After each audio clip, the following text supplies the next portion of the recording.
They don't complain much anymore. You've probably noticed that about them if you know them well enough. They used to, maybe years ago, but somewhere along the way, they just stopped. They'll sit in the middle of complete chaos and their face stays completely flat. They'll hear news that would shatter most people and they just nod and say, yeah, okay. They don't flinch. They don't freeze. They just keep moving. You might actually admire them for it. This person in your life, or maybe the one you see in the mirror every morning. They seem unbreakable, bulletproof, like nothing can touch them anymore. But here's the question no one stops to ask. What does it actually cost a person to become that way? And underneath all of that composure, are they okay? Most people look at someone who has been through a tremendous amount of pain and think, wow, they must be incredibly strong. And that's true in a way.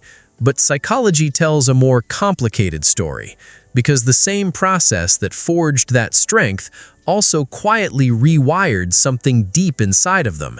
And what got rewired isn't always what you'd expect.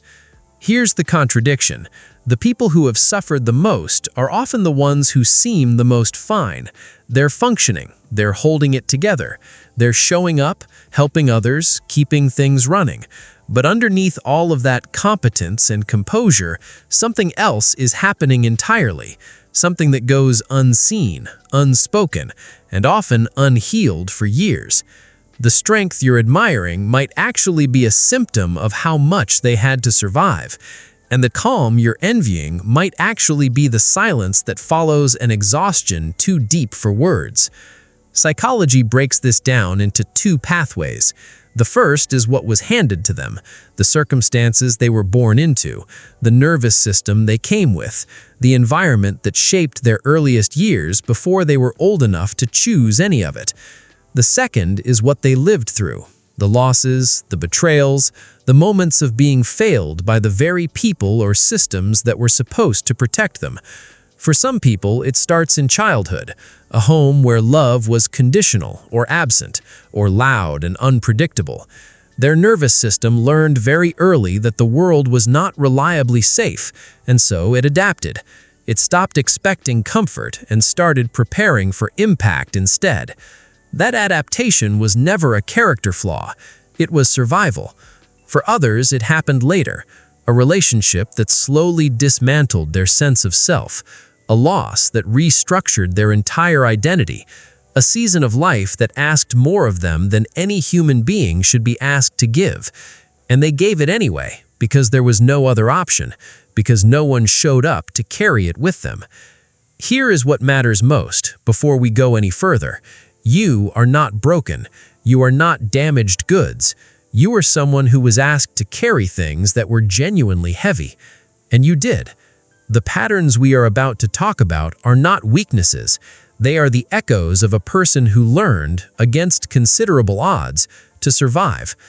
The scientific term for this is emotional blunting, and it is one of the most misunderstood things that happens inside a person who has been through too much. The brain, after repeated exposure to overwhelming emotional events, begins to dampen its own responsiveness, not as a choice, but as a form of self-preservation.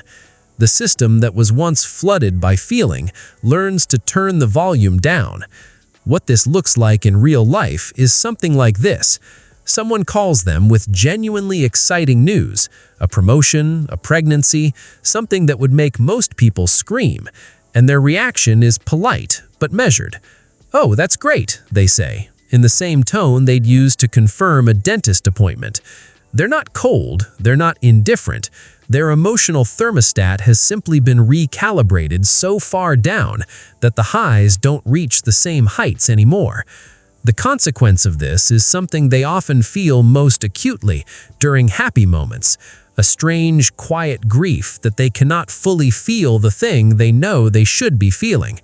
They watch everyone else light up at the party and wonder privately what is wrong with them, not knowing that their nervous system has simply learned to protect them from extremes in both directions. There is a concept in psychology called hypervigilance, which is the brain's threat detection system stuck in the on position long after the original threat has passed. Most people assume it looks like obvious anxiety, fidgeting, panic, visible distress. But in people who have been through a great deal, it often looks like something entirely different: extraordinary awareness. They notice things no one else notices. They know when the energy in a room shifts before anyone has spoken. They clock the slight change in someone's tone of voice, the pause that lasted a half-second too long, the micro-expression that flashed across a colleague during an otherwise ordinary meeting. They are, in many ways, the most socially perceptive people in any room they walk into. But the cost of living at that level of alertness day in and day out is a profound exhaustion, the kind that sleep doesn't fully fix. Because their brain never completely powers down. It is always scanning, always processing, always running in the background, asking the same question it has been asking for years. Is this safe? Is this safe? Is this safe?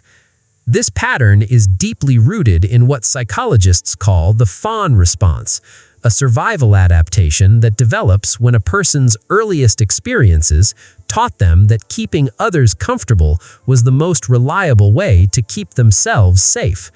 If things were unpredictable at home, or if love arrived with conditions attached, they learned to read the room before they could read a book. As an adult, this looks like being the one who always texts first to check in, the one who remembers everyone's preferences without being asked, the one who will rearrange their entire schedule so that someone else isn't inconvenienced. At work, they take on the extra task without being asked. In relationships, they smooth things over before the conflict has fully formed. And people love them. They are described as so thoughtful, so reliable, so selfless. What rarely gets said is that underneath all of that giving is a person who never quite learned that their own needs were allowed to take up space too. Caretaking became a language, and it's the only one they feel fully fluent in. When a person has been hurt enough times by the unpredictability of their own emotions, or by the emotional volatility of the people around them, the mind begins to construct an alternative architecture, a life organized around what can be controlled, measured, and reasoned through.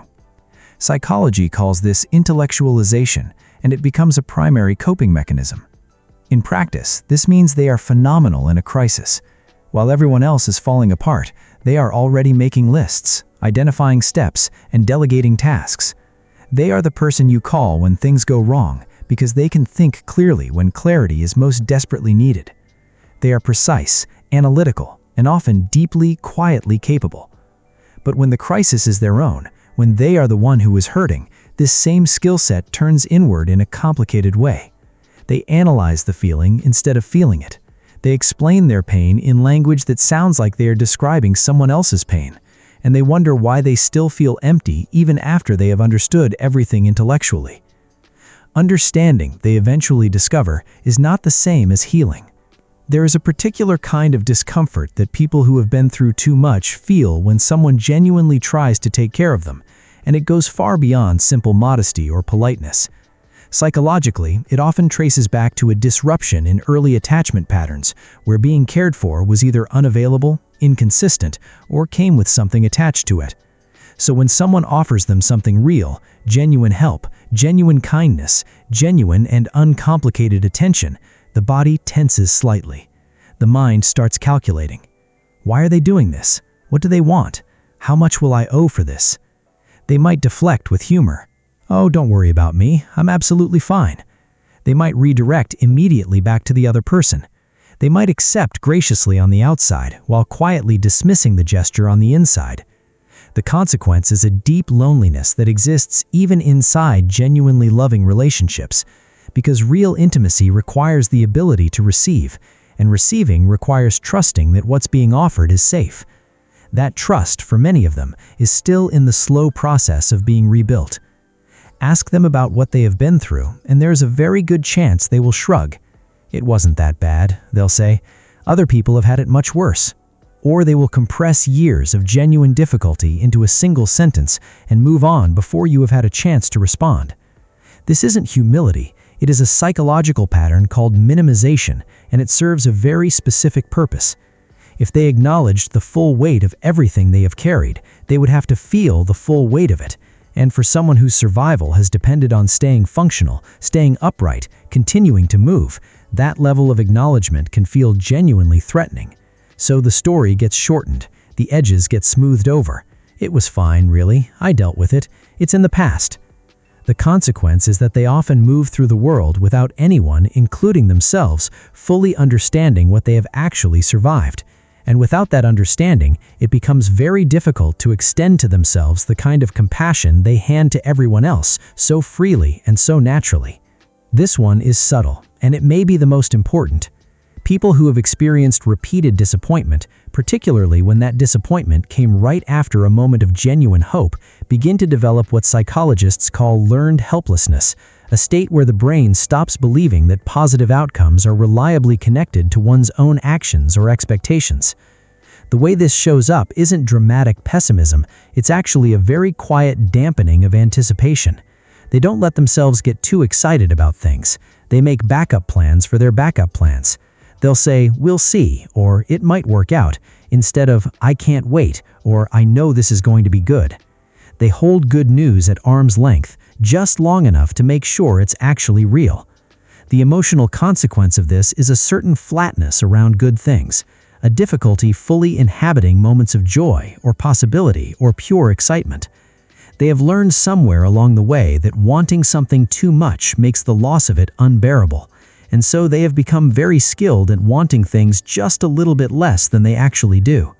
Independence, when it was earned through necessity rather than genuine choice, has a very different texture than independence that was freely cultivated. For many people who have been through a great deal, asking for help, real help, the kind that requires genuine vulnerability, at some point in their history proved to be unreliable or unsafe or simply unavailable. And so, gradually, and without making a conscious decision about it, they learn to stop asking. What this looks like, they will spend 3 hours solving alone a problem that a 5-minute conversation could have resolved, rather than be the person who needs something from someone else. They will decline offers of assistance, not because they don't need it, but because accepting it places them in a position of vulnerability they have long since learned to associate with pain.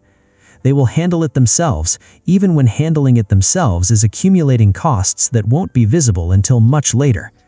The quiet irony is that they are often the most generous helpers other people have ever known, and simultaneously the most reluctant to be helped. Because at some point, needing something from someone felt dangerous, and that lesson, however untrue it may be in their current life, has proven extraordinarily durable. This one is one of the more unexpected patterns, and it doesn't get talked about nearly enough. After a long period of genuine difficulty, after grief, after loss, after surviving something that once felt unsurvivable, there eventually come moments of normalcy, even happiness. And instead of settling into those moments with uncomplicated relief, some people feel an unsettling guilt about them instead. Psychologists sometimes describe this as a non-literal form of survivor's guilt, the feeling that moving forward somehow dishonors the weight of what they went through, or means they didn't grieve long enough, or suggests they didn't suffer deeply enough to have earned the healing. If things are genuinely good now, shouldn't they feel completely good? Why does good still feel just slightly hollow?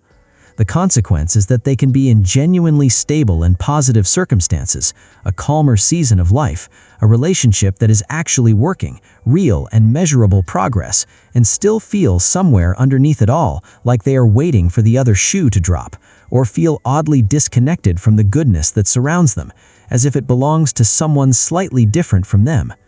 There is an entire emotional vocabulary that people who have been through too much have quietly retired from active use. Phrases like, "I'm really struggling," or "I need some support right now," or "This is genuinely hard for me." These get filtered out almost automatically before they can reach their lips. What comes out instead is, "I'm fine.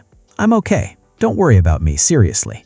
This isn't dishonesty in any deliberate sense. It's something more like a conditioned reflex.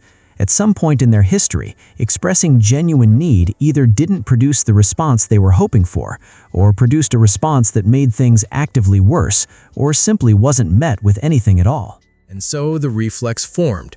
Keep it in, keep it manageable, keep it invisible, keep moving.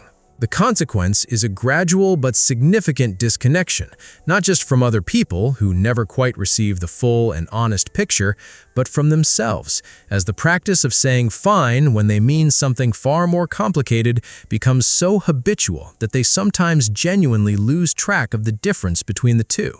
When all of these patterns operate together for long enough, the brain begins doing something that rarely gets named out loud. It starts treating its own emotional needs as a threat to be managed rather than a signal to be responded to. The very survival mechanisms that once protected this person begin to turn inward, and they become, in a very quiet and unintentional way, their own most demanding overseer. What this means, practically, is that they can hold enormous, genuine space for other people's pain while feeling almost nothing toward their own.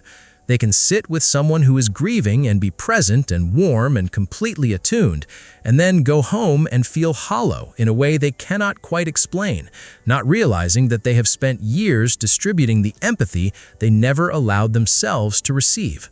There's also something that happens in their relationships that psychologists sometimes call the intimacy ceiling. They get close to a certain depth with people, and then something subtle shifts. They pull back just slightly, or they pick a fight about something small, or they create a little distance in a way they can't quite explain after the fact, because closeness at a certain level begins to feel less like connection and more like exposure. And exposure, for someone whose openness was once turned against them, feels very difficult to distinguish from danger. This is the layer that most people around them never see. From the outside, they look self-sufficient, capable, and fine. From the inside, there is a person who is deeply and quietly tired, not from the day, but from the years, and who has never quite been given permission, or given themselves permission, to put down what they have been carrying for so long. You cannot simply decide to stop being the person that all of this made you. The patterns we have talked about didn't form because you were weak or because something went fundamentally wrong with you. They formed because you were doing the most rational thing available to you at the time. So the solution is not to become less of who you are. The solution is to understand which parts of you were built for survival and to start gently asking whether they are still serving you now. The first shift is a perceptual one, beginning to recognize your own patterns not as personality flaws to feel ashamed of, but as adaptive strategies that outlived the circumstances that created them. When you notice yourself deflecting care or minimizing your own experience or flattening your own emotion, instead of judging yourself for it, try getting genuinely curious about it. Ask yourself, what was this protecting me from? When did I first learn to do this? That question alone, asked with real gentleness rather than accusation, begins to create a small but significant opening in what has been a closed loop for a very long time. This is not the same as therapy, though therapy can deepen it significantly. It is a different kind of relationship with your own story. The difference between reading your history as evidence of damage and reading it as evidence of adaptation. The facts are the same. The emotional meaning is entirely different. The second shift happens in the body before it reaches the mind. Most of the patterns described in this video are nervous system patterns, meaning they are faster than thought, older than language, and they activate before you have had a chance to consciously decide anything about them, which means the most accessible entry point is physical. Breath, sensation, the felt experience of the present moment. In practice, this might look like something very small.